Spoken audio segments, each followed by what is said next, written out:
하나님과 이스라엘 백성이 시내산에서 계약을 맺었습니다. 하나님은 이스라엘의 하나님이 되어주시고 이스라엘은 하나님의 백성이 된다라는 계약을 맺었는데요, 피로써 맺은 계약이기 때문에 이것을 시내산 언약이라고 그렇게 말하고 있습니다. 그리고 그 내용이 출애굽기 19장에서부터 40장, 레위기 전체, 민수기 1장에서 10장 10절까지 기록되어 있어요. 굉장히 방대하죠. 그래서 하나님을 제대로 믿는다라고 하는 거, 신앙생활 제대로 한다라고 하는 거, 이거 만만한 일이 아니라고 하는 사실이에요.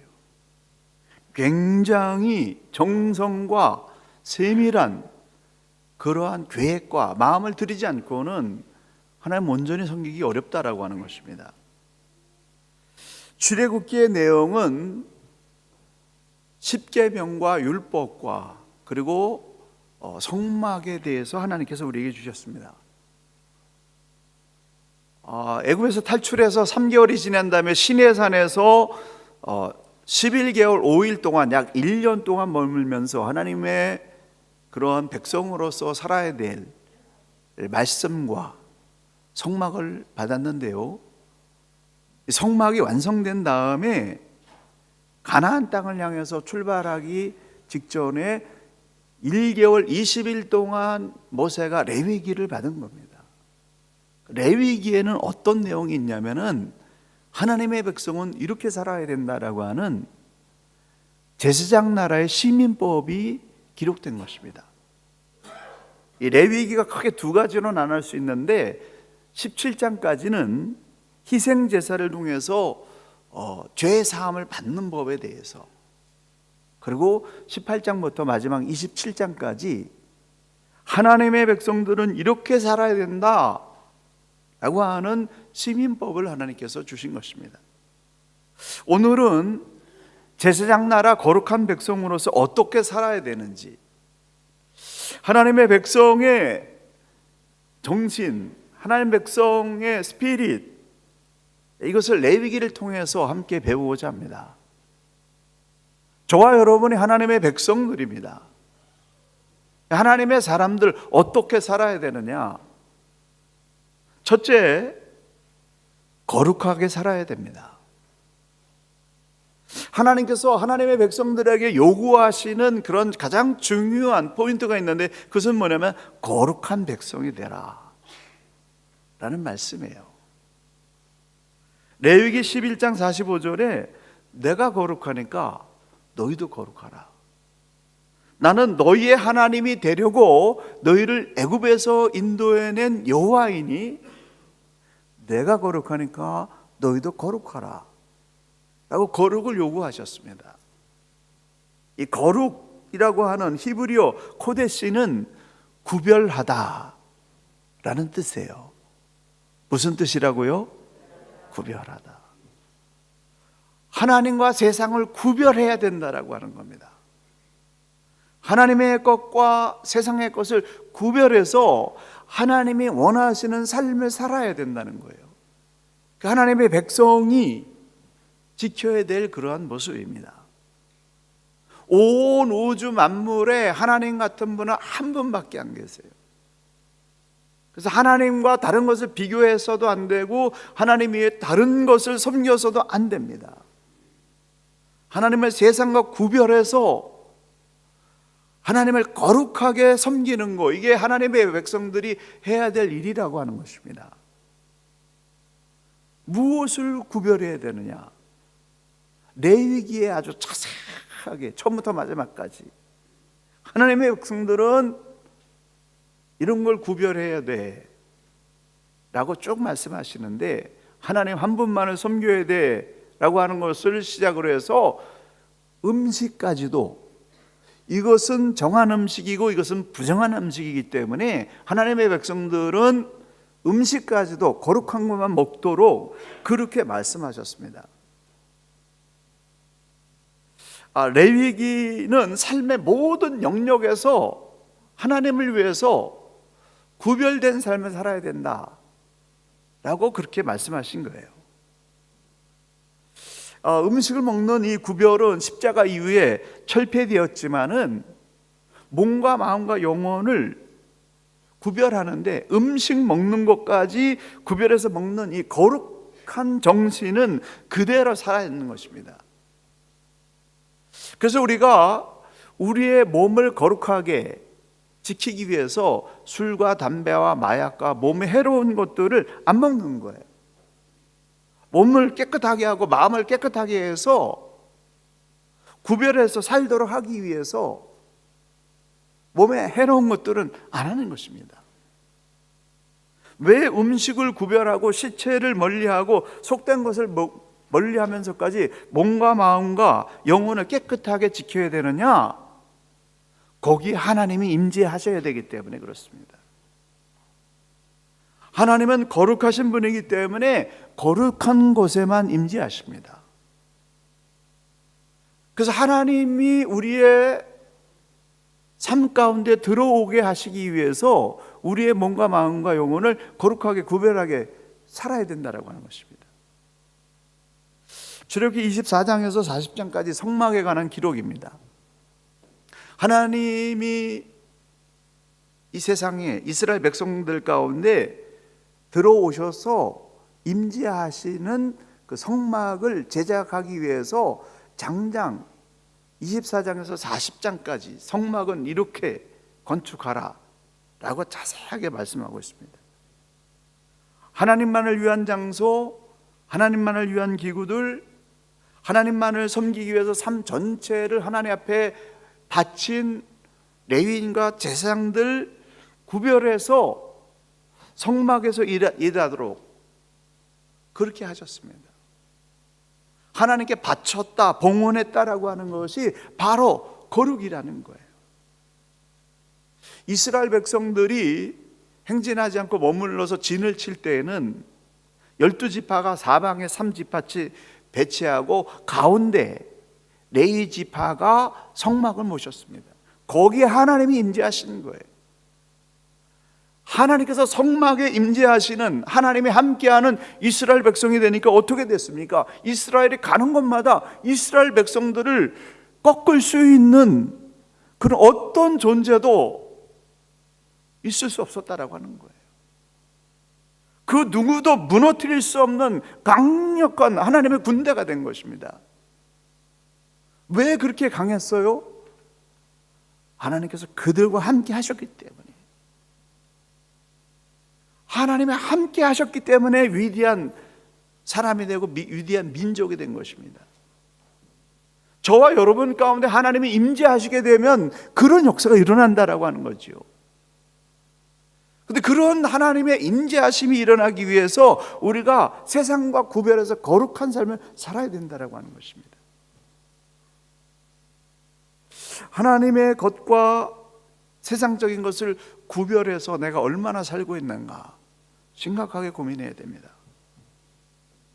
하나님께 드리는 예배의 장소를 구별해야 되고 헌금을 구별해야 되고 드리는 시간을 하나님만을 위해서 구별해서 드리는 그러한 삶을 살 때 거기에 하나님의 임재하심이 일어난다라고 하는 거죠.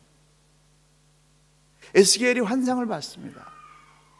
이스라엘 백성들이 완전히 하나님을 버리고 성전이 있지만은 그 성전이 하나님을 섬기는 성전으로서의 기능을 이미 완전히 잃어버렸을 때 그 성전에서 하나님이 떠나시는 그런 환상을 본 거예요. 하나님이 떠나버린 성전, 하나님이 떠나버린 인생, 어떤 결과가 나타날까요?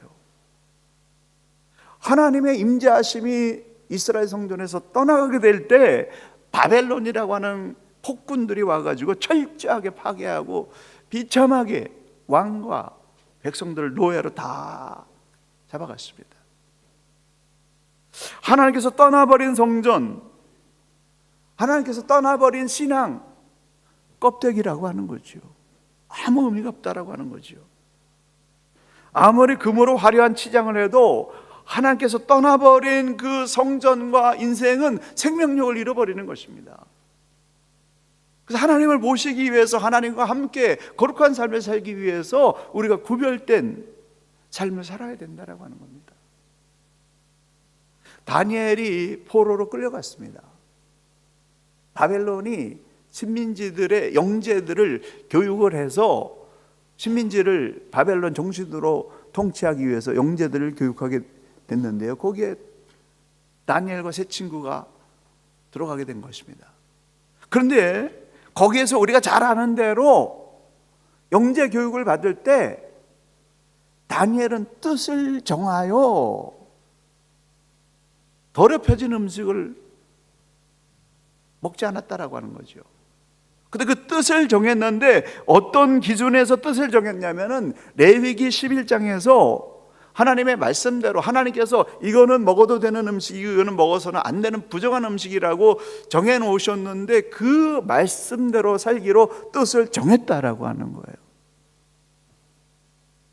불가능한 일이죠. 노예 소년이 무슨 힘이 있어요? 어떻게 음식을 구별해서 먹을 수 있습니까?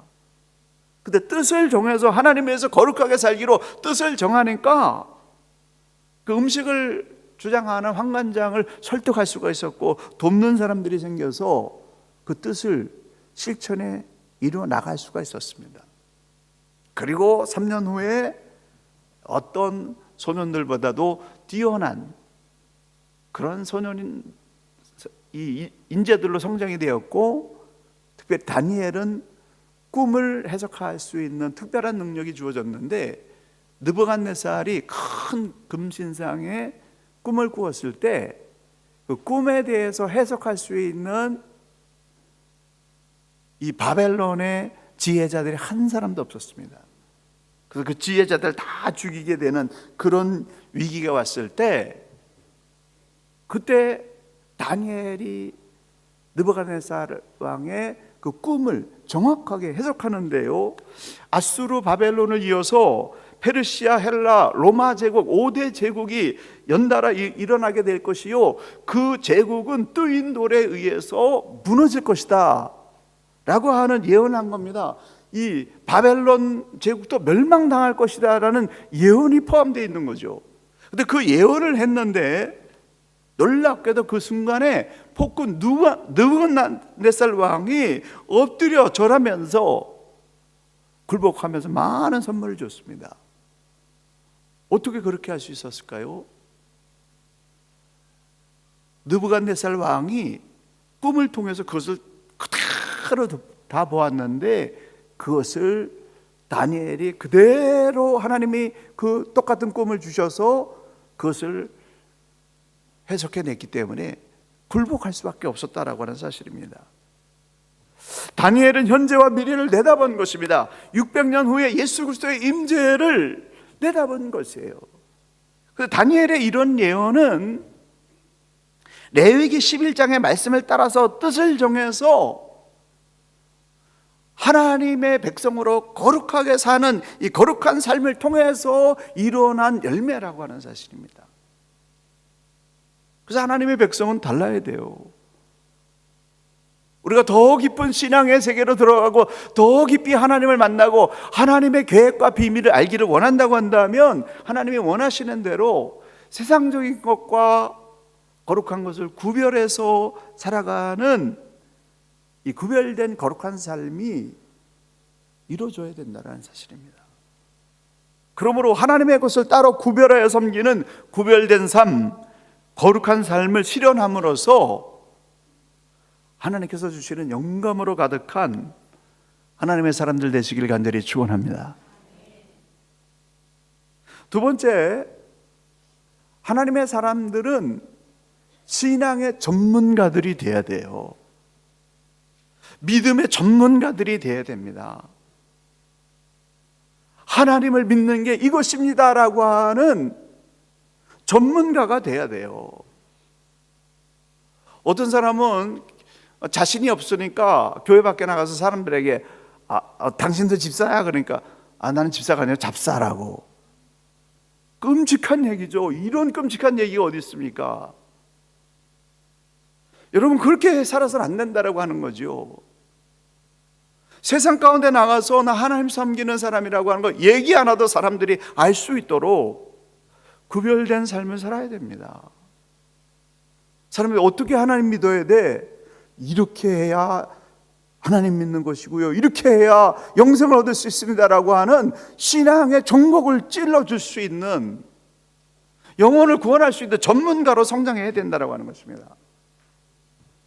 레위기 13장과 14장을 보게 되면은 하나님 섬기는 제사장들은 나병 환자들을 다뤄야 됐습니다. 이 올해 그 구약을 다시 좀 읽으면서 제사장이 어떤 삶인지 다시 그 굉장히 깊은 울림이 있는데요, 하나님께 완전히 바쳐진 삶이에요. 태어날 때부터 죽을 때까지 하나님만을 섬기는 그런 사람들이에요. 그래서 하나님을 섬기는데 그냥 설렁설렁 섬기는 게 아니라 철저하게 섬겨야 된다라고 하는 것이 레위기 13장 14장에 나와 있습니다. 피부병에 대한 정확한 지식을 가지고 있어야 되고요, 특별히 나병 환자에 대해서 이게 나병인지 아닌지, 완치됐는지 완치되지 않았는지를 판명해야 되는 전문적인 지식을 가지고 있어야 됐습니다. 그때 당시에 나병은 전염병이었기 때문에 이것을 잘못 진단하게 되면 많은 사람들이 불치병에 걸리기 때문에 전문적인 나병에 대한 지식을 가지고 있어야 됐습니다. 예수님께서 십자가에 돌아가시기 직전에 다 이루었다 말씀하셨는데, 이 다 이루었다라고 선언하시기 직전 공생애를 사시는 동안에 많은 환자들을 치료하셨는데요, 그 치료하시는 그 환자 중에서 나병 환자를 치료한 부분이 있습니다. 근데 다른 환자와는 달리 나병 환자가 치료됐을 때 마태복음 8장 2절 이하에 보게 되면은 삼가 아무에게도 이르지 말고 다만 가서 제사장들에게 내 몸을 보이고 모세가 명한 예물을 드려 그들에게 입증하라 라고 말씀하시면서 제사장이 판결하는 나병 환자의 정결법을 존중하셨다라고 하는 것입니다. 예수님이 다 이루셨다라고 하는 그 순간에 구약의 모든 법이 다 완성되어지고 짐승을 바치거나 음식을 이렇게 구별하는 이런 것들은 다 철폐되었지만은, 그러나 이 나병 환자를 구별했던 스피릿, 거룩한 것과 속된 것을 구별했던 이 스피릿은 그대로 살아있는 것입니다. 제사장이 제사장직을 온전히 수행하기 위해서 율법을 철저하게 공부하고 피부병이나 나병이나 출혈병들을 정확하게 진단하고 사람들의 운명을 결정했듯이, 저와 여러분은 하나님을 믿는 것이 무엇인지, 하나님이 기뻐하시는 것이 무엇이고 하나님이 기뻐하지 않는 것이 무엇인지를 정확하게 전문적으로 그것을 판별해낼 수 있는 말씀의 실력과 기도의 영역이 있어야 된다라고 하는 거예요. 세상 사람들에게 흔들려서 세속에 물드는 그것이 아니라 세상을 정화시킬 수 있는 말씀의 능력과 기도의 능력, 신앙의 능력이 있어야 된다는 사실입니다. 구약의 스피릿과 예수님께서 주신 말씀을 통해서 거룩한 것이 무엇인가를 구별할 수 있는 신앙의 능력이 있어야 된다는 거예요. 이걸 위해서 우리가 다시 하나님 앞에 매달리고 말씀 공부하고 경건 훈련해야 됩니다. 이런 믿음의 능력이 없기 때문에, 신앙의 능력, 말씀의 능력이 없기 때문에 세상에 끌려가는 거예요, 노예처럼. 오늘 영적인 제사장으로 하나님께 예배드리는 우리 모두의 신앙이 더 깊어져서 하나님의 것과 세상의 것, 해야 될 것과 하지 말아야 될 것, 구원의 길과 사망의 길을 정확하게 구별해서 수많은 사람들을 하나님의 길로 인도하는 믿음의 승리자들이 되기를 간절히 축원합니다. 마지막으로 이 반모퉁이의 곡식을 남겨놓는 자비를 가지고 살아야 됩니다. 저는 이 레위기를 읽으면서 이 반모퉁이법에 레위기의 모든 스피릿, 하나님의 백성이 어떻게 살아야 되는지 하나님 백성의 스피릿이 여기 반모퉁이법에 들어있다, 이렇게 확신이 생겼습니다. 이 반모퉁이법은 욕심을 다스리는 법이에요. 무엇을 다스리는 법이라고요? 욕심을 다스리는 법이에요. 승리자가 모든 것을 독식하는 승리자 독식법이 아니라 패배자에게도 숨을 쉴 수 있게 하고 고개를 들고서 살 수 있도록 하는 인간의 격을 높여주는 품이 있는 법이에요. 이 반모퉁이법은 오늘 9절과 10절의 말씀입니다. 너희가 너희 땅에서 곡식을 거둘 때 너희는 반모퉁이까지 다 거두지 말고 내 떨어진 이삭도 줍지 말며 내 포도원의 열매를 다 따지 말며 내 포도원에 떨어진 열매도 줍지 말고 가난한 자와 나그네를 위해서 남겨둬라. 나는 너의 하나님 여호와니라. 이렇게 말씀하고 계세요. 거룩이라고 하는 것은 모든 것을 다 독식하려고 하는 세상의 욕심으로 가득한 사람들과는 달리 가난한 자와 나그네를 위해서 경제적인 어떤 것을 발생하지 못하는 그들을 위해서 반모퉁이의 곡식을 남겨주는 배려, 없는 사람, 궁지에 몰린 사람들을 숨 쉴 수 있게 하는 자비의 법이다 라는 사실입니다. 그래서 하나님은 숨 쉴 수 있는 법을 주신 거예요. 하나님이 주신 법은 우리를 확 옥죄해가지고 숨도 못 쉬게 하고 꼼짝없이 하나님 앞에 복종하게 하는 그런 법이 아니라 하나님이 주신 법 때문에 숨을 쉬게 하고 안식을 하게 하고 나만 안식하는 것이 아니라 종원들도 나 때문에 다 안식을 하게 하고 웃을 수 있게 하는 사람을 살리는 법입니다. 죄인도 살고 일꾼도 살고 가난한 자도 살고 지나가는 나그네도 살고 심지어 땅까지 살도록 모퉁이법 안식일 안식년 흰년을 주셨어요. 숨 쉬면서 살라는 자비의 법, 사람을 살리는 법이라고 하는 놀라운 사실입니다. 선진국이란 양극화가 없고 약자들의 인권이 보호받는 나라라고 합니다. 이 법이요 3,500년 전에 시내산에서 하나님께서 하나님 백성들에게 주신 법이에요. 아직 가나안 땅에 들어가서 농사를 짓지도 않는, 아직 땅 한 평도 자기 것이 없는 그 백성들에게 내가 너희들에게 족각 뿌리 흐르는 가나안 땅을 줄 텐데 거기서 곡식을 수확하게 될 때 어차피 너희들이 내게 받은 그런 축복 아니냐, 그거 할 때 내가 원하는 대로 농사를 지어라. 모퉁이 일부를 남겨두고 떨어진 이삭 주지 말고 포도원 열매 다 따먹지 말고 땅에 떨어진 열매 가난한 자와 나그네를 위해서 그냥 내버려 둬라. 이런 멋진 법이 어디 있습니까? 근데 이스라엘 백성들이 하나님의 축복을 받아서 가나안 땅을 차지해가지고 그 땅에서 수확을 하게 됐는데요, 사사시대 350년 내내 이 법을 지키지 않았어요.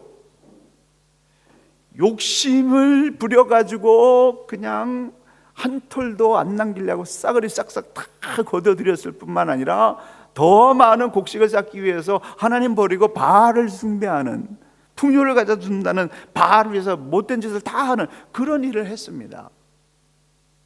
그래서 사사기 350년 동안에 그 백성들을 깨닫게 하시기 위해서 하나님께서 룻기를 주신 거예요. 보아스가 자기 밭에서 이삭을 줍고 있는 대책 없이 가난한 모압 과부 룻을 긍휼히 여겼습니다. 그래서 자기 밭에서 일하는 사람들에게 다음과 같이 당부했어요. 그에게 곡식단 사이에서 죽게 하고 책망하지 마라. 또 그를 위해서 곡식 다발에서 조금씩 뽑아 버려서 그에게 줍게 하고 꾸짖지 마라. 보아스가 룻을 위해서 이 모퉁이법을 실천한 거예요. 룻에게만 했겠습니까? 보아스 삶 속에 그것이 녹아 있었기 때문에 룻에게도 그 법을 적용시켜 준 거예요. 모두가 이 모퉁이법을 버리고 각자의 소견대로 곡식 한 톨이라도 더 가지려고 싹싹 걷어들일 때 보아스가 룻을 위해서 모퉁이법을 그대로 실천했습니다. 그리고 계대결혼법 절차를 거쳐서 하나님의 말씀의 법을 그대로 지키면서 룻을 아내로 맞이했습니다. 레위기 19장의 이 모퉁이법이 룻기 2장에서 실현된 거예요. 그 결과로 어떻게 됐습니까? 룻기 4장의 보아스의 족보는 마태복음 1장의 예수님의 족보와 그대로 연결되었고, 하나님의 법을 실천하면서 살았던 보아스와 룻은 하나님 나라에서 영원히 찬란하게 빛나는 거룩한 인물이 되었습니다. 물질적으로 가난한 자와 소외된 자를 배려하고 남겨두는 이 자비로운 하나님의 마음을 품고 산다고 한다면, 이 모퉁이법을 우리의 삶 가운데 적용하고 한다면 이 시대에도 하나님께서 보아스와 룻을 기억하시고 그들을 사용했듯이 저와 여러분을 기억하실 것입니다. 레위기의 결론은 이렇습니다. 우리가 왜 거룩하게 살아야 되는가? 왜 구별되게 살아야 되는가? 레위기 26장 3절, 너희가 내 규례와 계명을 준행하면 나는 너희 중에 행하여 너희의 하나님이 되고 너희는 내 백성이 될 것이라. 그 결과로서 26장 3절, 5명이 100명을 쫓아낼 것이고 100명이 10,000명을 쫓아낼 것이며, 묵은 곡식이 떨어지기 전에 새 곡식을 공급해 주시겠다라고 하는 이 국방과 경제 축복을 하나님께서 약속하고 있습니다. 이 법을 그대로 따랐던 다윗은 다윗 시대의 신정국가를 통해서 이스라엘 역사상 가장 찬란한 번영을 그렇게 누렸지만은, 사사기 350년과 왕정시대 500년 내내 하나님의 법을 지키지 않았던 이 백성들이 결국은 바벨론 포로 70년의 고통을 통해서 다시 재교육을 받는 그런 결과가 나왔습니다. 이스라엘 백성들이 가나안 땅에 들어가서 안식일, 안식년, 신년을 지켰어야 되는데, 이 350년과 500년 사이 동안에 안식일, 안식년, 신년을 지키지 않은 것을 다 모아서 계산해 보니까 딱 70년이었어요. 모퉁이법을 안 지킨 것이 쌓이고 쌓여서 70년이 되었는데, 그 70년의 대가를 바벨론 포로로 한꺼번에 고스란히 지불하게 하시고 하나님의 백성으로 재창조하셨다라고 하는 사실입니다. 사랑하는 성도 여러분, 하나님은 우리들의 흉어물의 죄값을 십자가에서 고스란히 다 지불해 주셨습니다. 그래서 이제는 십자가의 법으로 거룩한 것과 속된 것을 구별해야 돼요. 거룩한 것과 속된 것을 구별해야 되는데 어떻게 구별할 수 있느냐? 레위기의 스피릿으로 구별하면 됩니다. 레위기의 정신이 그대로 녹아내려 있는 게 모퉁이법이에요. 우리가 이 모퉁이법만 제대로 지킨다고 한다면, 이 고상한 법을 내 삶 가운데서 적용한다고 한다면, 인격적인 하나님의 고상한 품위가 저와 여러분에게도 그대로 나타나게 될 것입니다. 그러므로 좀 남겨주고 베풀어주고 숨을 쉬게 해주는 이 모퉁이법을 오늘부터 다시 시작함으로 말미암아서 하나님의 기름 부으심의 역사가 여러분의 삶 가운데, 생활 가운데 부어지게 되기를 간절히 축원합니다. 기도하시겠습니다.